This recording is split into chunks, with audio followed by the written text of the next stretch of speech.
Showcase mode is back this year with 40 years of WrestleMania. There are 21 matches to play through for Showcase this year, and so today I'm giving you my early hands-on impressions of it and letting you know what I think so far. For Showcase mode this year, you do have that locked timeline as you go into it to start off, and it feels like a throwback to 2K14 where you're going to unlock things as you go and throughout the course of 40 years of WrestleMania. You have the archive footage where you can go back and you can look at all the old footage for the WrestleMania matches and moments.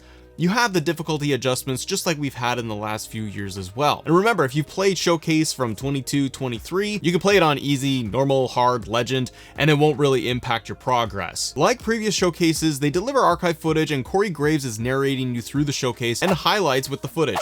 It's great seeing all the highlighted footage for the past WrestleManias, and the match that I want to show off today is going to be the first one, which is Steamboat Savage WrestleMania 3. We've had Steamboat Savage WrestleMania 3 in 2K14's 30 years of WrestleMania mode, so we are going to compare just a little bit because we have seen this match before. What's cool right away is that George the Animal Steel and Miss Elizabeth are both ringside for the match, so I like that they're adding to the Showcase unlockables with more managers and helps adding to the roster, especially on the legend side of things. That really excites me. The playthrough mechanics are just like previous years, but with some improvements you might like. We have the objectives that are still in the top left corner, and as you complete one, the next objective pops up. Big fix that they have done this year that I really appreciate is that we no longer have to press pause to see the next objectives, because you would have it up in the corner where you can see what you need to do next, but in terms of pulling the move off, you would always have to, in 2K22 or 23, press pause and see what the button combination is going to be. Where did I have to Irish whip them? And I'm constantly pressing pause, and that broke the experience for me. It breaks the immersion, it takes me out of it, and then I just end up feeling like I want to get these matches done. In 2K24, they have fixed that, so you don't have to press pause. You can, and it will still show you the full list of the objectives that you need to complete and all of the moves you need to pull off to complete that objective. But now it will tell you if you need to Irish whip your opponent into the southwest turnbuckle. You will be able to know exactly what you need to pull off, and you never have to press pause. And the slingshot tech, it does return once again this year. So they are interweaving once again the real life footage for WrestleMania matches with the actual gameplay and transitioning that way. I don't mind slingshot tech. I'm just not crazy on it, because in a lot of cases for different matches, I end up wanting to just press start and just skip. I just want to skip that footage because maybe it doesn't interest me. And to each their own. Some people may love it. I am just kind of meh on it, having that footage in there. I feel like I want to get back into the immersion of the gameplay instead. I understand though that it might be a bit easier adding the real footage captured versus having to recreate the whole thing and all the sequences with gameplay. And I look back at 2K14 because this match was in the 30 years of WrestleMania showcase. And the one thing I liked about that we don't have here is they have in 2K14 the full gameplay experience of those big moments, and they recreate it with the gameplay instead of cutting to the footage. I personally much prefer that experience because I'm not taken out of it at all, and I like seeing the actual gameplay try to pull it off, the superstars in the game trying to recreate those moments. It makes it a lot more fun in my opinion. Now let's talk about audio experience, because one of my criticisms for the last two games was just having very generic audio on a cycle, on a loop for every single match, and it did nothing for the experience for Showcase. This year, yes, you are still getting audio tracks in the background playing, but I feel like they have changed them up a little bit so that they're not as kind of repetitive and they actually play with the sequence of the match. So what I mean is, as you're playing through Steamboat Savage and it's getting a little bit later, the music tends to pick up a little bit, kind of going into the arc of the match. So I appreciate that. I'm not a huge fan of that experience overall. Likewise, the other piece with audio is that we don't have commentary at the desk during the showcase matches. I would have been very satisfied if I just had the three-man booth of Corey Graves, Michael Cole, Byron Saxton giving me commentary and specific dialogue lines mixed in that would highlight the showcase match.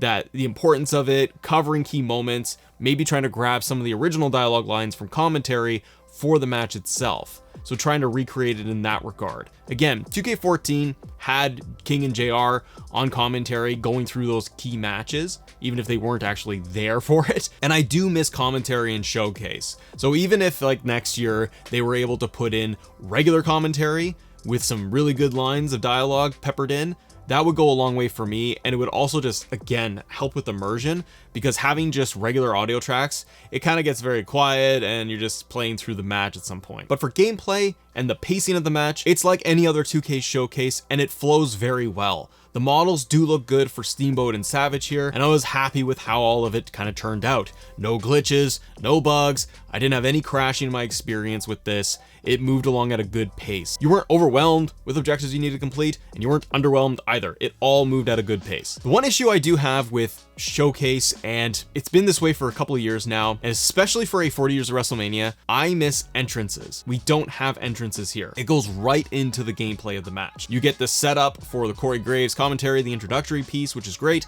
and you get all that footage to set up that, and they do show highlights of the entrances, but I wish I was getting the full gameplay entrances. Now, of course, you're going to have these superstars in the game, so obviously you can go play and have the full entrance experience, but because this is a WrestleMania showcase, so much of WrestleMania and wrestling is the entrances, the theme songs, the motions, all of it, all of those key things being captured.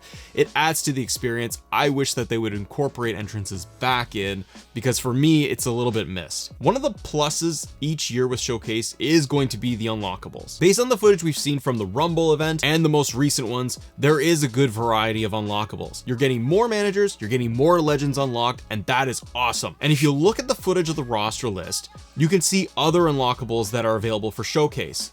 Ones to note are like Austin WrestleMania 17 attire, The Rock from the same match. I cannot wait to play as The Rock for this WrestleMania 17 match. And for a lot of people, some of the highlights would be all of the different versions of Bray Wyatt, confirming that the Firefly Funhouse match with John Cena and Bray is in the showcase, and there are a lot of unlockables for this, and they look really cool. And also, a quick note for unlockables with the showcase: it is like previous years where you do need to go through and complete the showcase matches in order to get those unlockables. So if you have like the accelerator where you're going to be able to unlock stuff day one, it will not apply to showcase unlockables. What you need to do is get the 40 Years of WrestleMania edition, because in there you have that 40 Years of Mania showcase DLC that comes with it, and that pack allows you to unlock all of the showcase elements day one. So if you have 40 Years of WrestleMania edition, you pre-ordered it and you're gonna get it, you're gonna be able to do that and unlock all of the showcase pieces right away if you want to do that, or you can go ahead and just play it as normal. The time we've had for showcase, it feels like they have done a very good job in capturing the big feel of the WrestleMania moments. I do hope that in 2K25 that we do get some of these fixes and updates that I highlighted here, because I think it would go a long way to expand on the experience and freshen it up a little bit. But I'll have my full review of showcase mode once we all play it on day one. Subscribe to the channel if you guys enjoy videos like this. Check out this one, because these are exclusive new updates that I just found out for 2K24 you don't want to miss. Have a great day. See ya.